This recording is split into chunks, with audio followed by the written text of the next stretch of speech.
皆さんこんにちは、ゲオです。今日は私、群馬県にあるフィールドライフさんに来ています。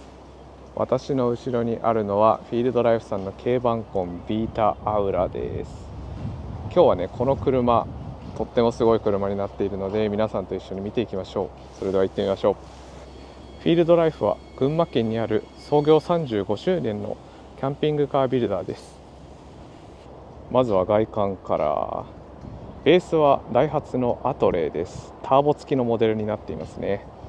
光が当たる角度で表情が変わる素敵なカラーになってますね。横側に回ってくるとこのような形です。もうフィールドさんでおなじみのこのようなポップアップルーフもありつつ、そしてこちら側にはアクリルウィンドウが備わっています。左のドアと右のドアどちらもアクリル二重窓の構成になっています。床下にはこのように排水タンクが備わっています。排水タンク、これ外タンクなんですよね。ここのコックをひねることで水を排水することができます。排水タンクは金属製ですね。後方に回ってきました。後方のスタイルはこんな感じ。アトレイのロゴとビータのロゴどちらもあります。この車はキャンピングカーなので外部充電のソケットがあり、そして車体下にはちょっとね、ここからだと見えないんですけど、今指さしてる間に12ボルトのクーラーの室外機があるような形です。はい、反対側はね、ほぼほぼ同じですね。こういった形でね、アクリル二重窓がついています。それでは運転席の方に入っていきましょう。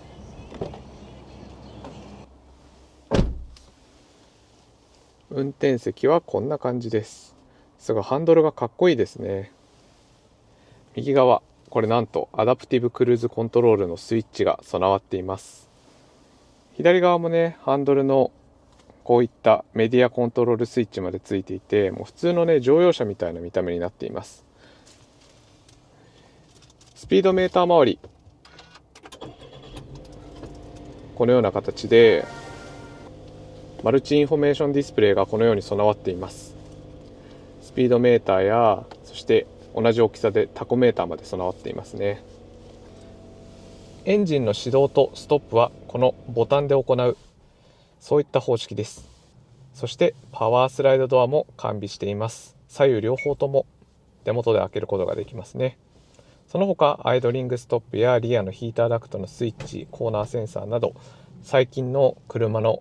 標準装備的ないろいろなものがついていたりします。反対側、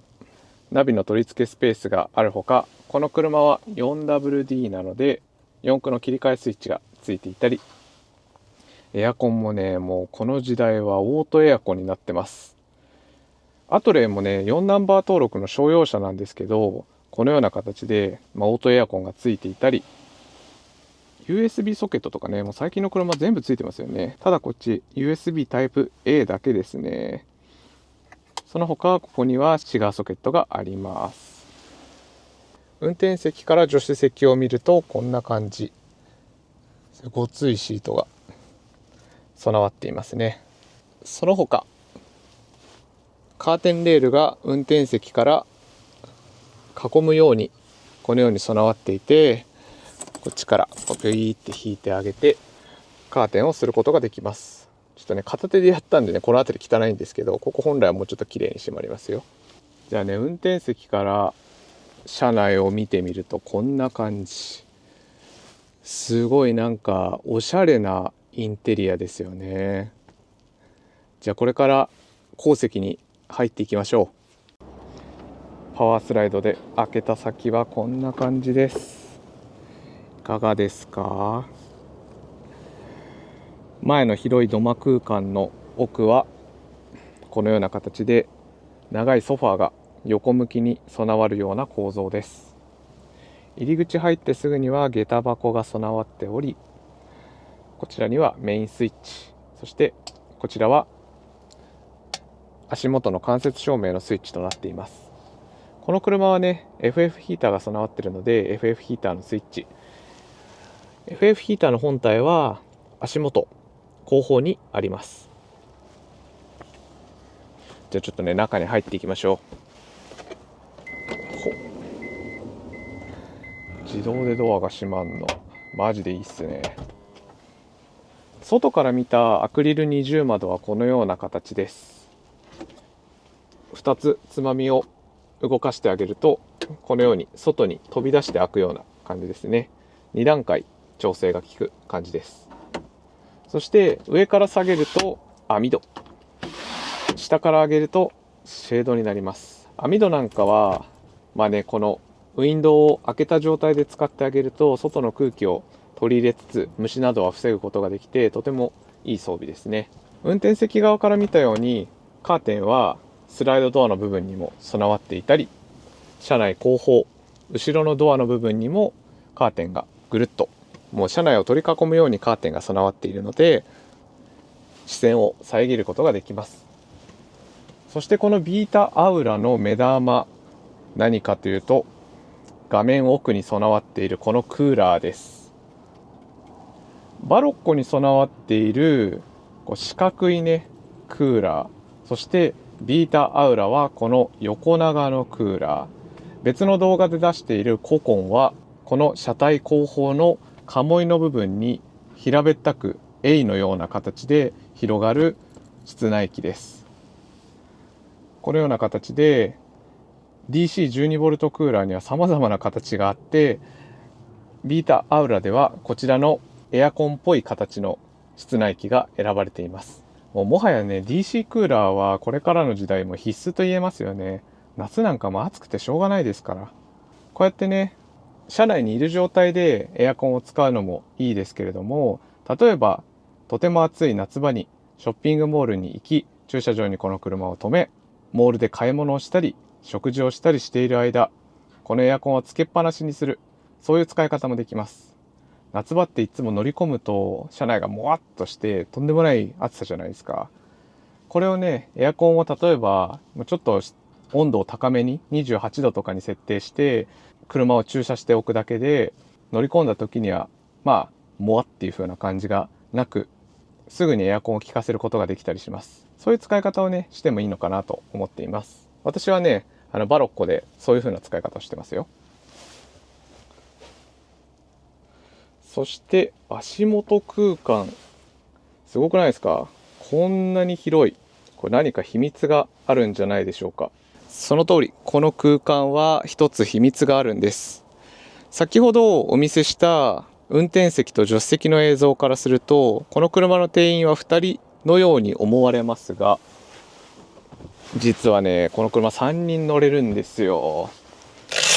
カーペット剥がしますね。ここを持ち上げてあげてこのレバーを引っ張って上に上げると、そうすると椅子が出てきちゃうんです。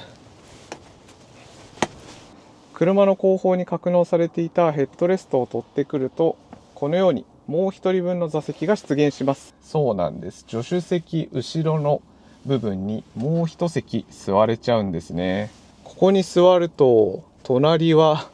なんとソファーです。面白い光景ですね。前席とのクリアランスはこういった形。拳はね2つ入りますね。今シートバックポケットに書類が入ってるのであれなんですが、拳2つ入ります。キャンピングカーバロッコとかってチャイルドシートつけられないんですよ。あれつける場所がないんで。なのでここのね3席目をチャイルドシートつけてそういった使い方をねするのもありかなと思います。反対側はどうなっとるんだという話ですが、こちらはねこのような形で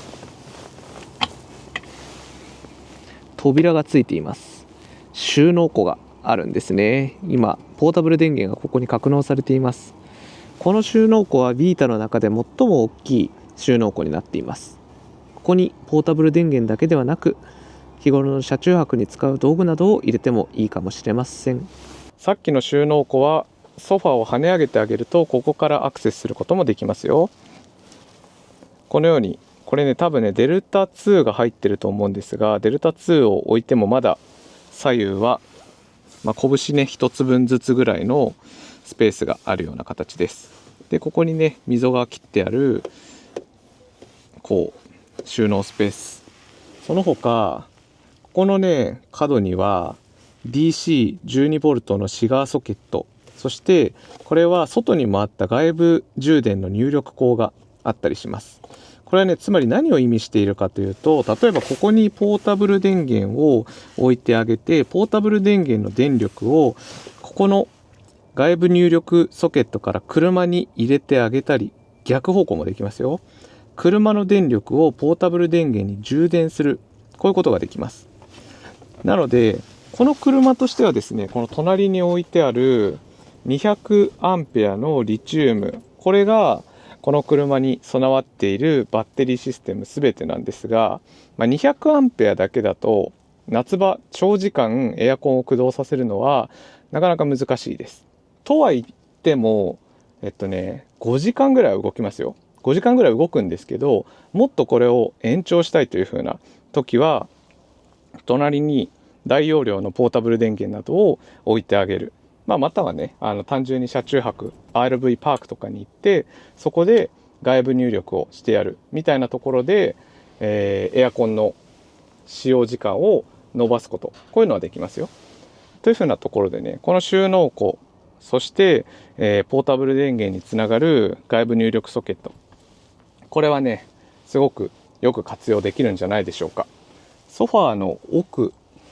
車体の後方には16リッターかな、冷蔵庫が備わっています。これはね私のバロッコについているやつと同じですね。引き出し式です。はい、こんな形で引っ張ります。これはね冷蔵冷凍切り替え式で、好きなね温度に設定できます。私は冷蔵庫モードの時はいつも4度とかに設定しています。冷凍のモードの時はマイナス18度まで設定できるので、そのように使っています。反対側キャビネットの方を見てみると、ここに一つ収納があったりします。この収納と足元も同じくこのような形でフラップ式の収納がそれぞれ一つずつ備わっています。キャビネットの下のところには 100V のコンセント、これは外部入力をした時ですね、外部充電をした時。そして DC ソケットがもう一口、隣にはボルトメーターかつ USB Type-C の充電ソケットが備わっています。普段の車内での過ごし方はこんな感じになるのかなと思います。横向きのねソファーのところに腰掛けてあげて、テーブル、これはね左右に大きくスライドするので、自分のね好みの場所にスライドをしてあげて、そしてここでねご飯を食べたりパソコンを使ったり何してもいいですね。眺めはこんな感じ。テーブルは、手のひら2つ分ぐらいはありますね。横は結構長く取ってあります。奥のキャビネットのところも物置として使えるので、予想以上にテーブルスペースはね大きいですよ。キャビネット奥にはパンチングボードがあり、このような、これね100均とかで多分売ってますよ、こういうフック、パンチングボードにかけるやつ。そこの下には簡単なシンクがあります。歯磨きぐらいには使えますね。その他車体後方、バックドアの鴨居の部分にはハンガーポールが一つ仕込まれています。ここはね普通に洋服をかけるハンガーをかけてあげたり、温泉に行った後のタオルをかけたり、いろいろね衣服をかけられるいい場所として使えると思います。バックドアの下の部分にはですね、バックドアポケットが、これフィールドさんお手製のものなんですが備わっています。このバックドアのねサイズに沿って超巨大な薄型ポケットが備わっています。何に使うか、これはあれですね、車中泊用のシェードとか入れてもいいですね。超巨大なんでね。それでは車内でちょっと寝転んでみたいと思います。テーブルはね簡単に外れます。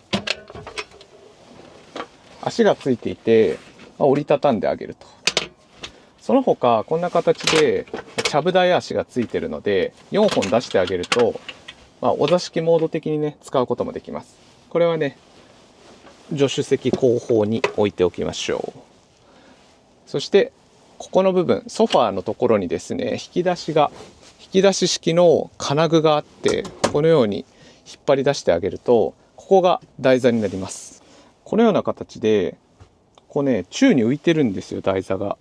すごくないですか？スライドレールでね、ここから。で、ここにね、ベッドマットの荷重がかかるんですよ。すごい仕組みですよね。そして今引き出したここの金属金具のところに座面を引っ張り出してあげると。そしてソファーの背もたれ、これをペリッと剥がしてあげて、これをここにピュイッと置くと。後方についても同じ動作をします。後方のソファーの座面を手前に置き、そして背もたれの部分もこちらにはめて、そしてこの部分にね、ちっちゃな隙間があるんですが、このちっちゃいミニのクッションをここにピョイッとはめ込んであげると。そうすると、このように広大なベッド空間が出現します。こんな感じでね、私168なんですが、ベッドマットの端に足つけて、まだね、頭上、どれぐらいだ ?10 センチ以上余裕があります。多分ね、180センチぐらいの長さはあるのかなと思います。普通に男性がこういう風に寝転がって、こう腕を大きく広げて寝れるくらいのサイズ感はあるので、一人でね、寝転がる分にはすごい快適だと思いますよ。また、よくある片側ベッド展開モードも使えます。というか、もうソファーの状態でもすでに片側ベッドみたいな状態なので、ここにね、寝転がることで、簡単に車内でこう休憩、仮眠をパパッと取ることができますね。一人でね、15分とか30分とか、車内でこう休憩するときは、いちいちベッド展開しないでももうこの状態でいいと思います。ルーフベッドも見てみましょうか。こんな形で、ルーフを立ち上げると、私がね、こうやって車内でも十分に立つことができます。そしてルーフベッドはここにパチッとボタンで止まってるので、それを引っ張り出してあげるだけです。このように下からこんにちは。ベッドを展開したらこういう風な形で、よいしょと。ちょっとね、窮屈な体勢になりますけど、こう入ってきて、こうやって寝転ぶことができます。よいしょ。こうやってね、高さ的にはね、2段目のベッドは、こういう風なちょっとセクシーな体勢を取るくらいの余裕はありますよ。で、天井のところにこう照明がついてるんですが、これはタッチでね、こうやって消すことができます。意外とね、秘密基地みたいな感覚で面白いですよ。クリセット。戻るときはね、割と戻りやすいです。登ってくるときは大変ですよ。また、上にベッドが展開されてるとき、下の人はどんな感じっていう風に思うんですが、こんな形で、ちょっとね、窮屈は窮屈ですよ。私、今、こう腰をね、曲げて座っていて、でちょうど手が一つ入るかどうかくらいのヘッドクリアランスです。しっかり背筋を伸ばしてあげるとこんな感じで、もうね、当たっちゃいます。こうやってね、2段目のベッドを使うときは、こうキャンプ場とかで多人数でこの車で寝るっていう風なことだと思うので、普段はね、こうやって、普段からね、こうやって2段目のベッドを使うってことはあんまり多くないのかなと思います。バックドアを開けてみましょう。後ろから見るとこんな感じです。ソファーにね、寝転んでバックドアを海に向けてゆったり過ごすのもいいんじゃないでしょうか。お見せしたかったのはここの部分。このシャワーね、伸びるんです。伸ばして、もうちょっとね、これガーッと伸ばして、ここにシャワーヘッドをつけてあげると。この後ろの部分にね、シャワーヘッドをつけてあげたりして、屋外シャワーとして使うこともできたりします。水はね、ここから供給です。ここの扉を開けてやると、ここに10リッターのタンクがあります。法規的な関係でね、これ8ナンバーではなく4ナンバーです。ただ、このようにシンクが備わっていて、エアコンもついてる、冷蔵庫もついてる、FF ヒーターもついてる。みたいな形で、キャンピングカーチックに使うことのできる商用版、そんな感じですね。はい、本日はゲストをお招きしています。フィールドライフの大石社長です。実はですね、大石さん、この1月に社長に就任されたとのことで、よろしければ自己紹介の方いただいてもよろしいですか？はい、この度1月より代表取締役として務めさせていただくことになりました、大石純也と申します。本日はどうぞよろしくお願いします。よろしくお願いします。今日はエアコン付きのビータアウラという新モデルを、拝見させていただきました。ありがとうございました。ありがとうございます。濃いブルーの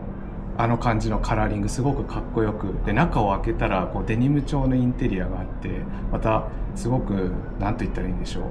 カジュアルだけどモダンなみたいな、すごいいいデザインでまとめられていて、正直欲しくなっちゃいましたね。はい、ありがとうございました。簡単にビータアウラ、これどういったモデルなのか一言でご説明いただいてよろしいでしょうか。はい、ありがとうございます。